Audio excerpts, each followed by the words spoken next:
ഒരു മുസ്ലിം ചിന്തിക്കേണ്ട കാര്യമുണ്ട്. ജീവിതത്തിൽ കടം വരുമ്പോ, ജീവിതത്തിൽ പ്രയാസം വരുമ്പോ, സാമ്പത്തികമായിട്ടുള്ള പ്രയാസങ്ങൾ കടന്നു വരുമ്പോ, ജീവിതത്തിൽ താങ്ങാൻ കഴിയാത്ത പരീക്ഷണങ്ങൾ കടന്നു വരുമ്പോ മരണത്തെ തേടി പോകുന്ന മനുഷ്യ,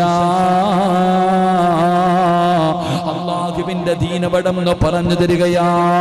ഒരു മുസ്ലിമിനെ സംബന്ധിച്ചിടത്തോളം അവന് ദുനിയാവിന്റെ ജീവിതം നിസ്സാരമാണ്.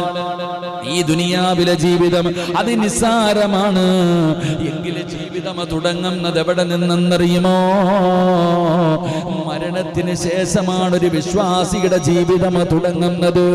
എന്റെ പ്രിയപ്പെട്ടവരെ, ഉമ്മയുടെ ഗർഭാശയത്തിൽ നിന്ന് ഭൂമുഖത്തേക്ക് കടന്നു വന്ന ഞാനും നിങ്ങളും ഒരു വാഹനം കാത്തു നിൽക്കുകയാണ്. ഒരു വാഹനമാണ് ഞാനും നിങ്ങളും കാത്തു നിൽക്കുന്നത്. ചിലപ്പോൾ ഒരുപാട് വർഷം, അത് 20 ആകാം,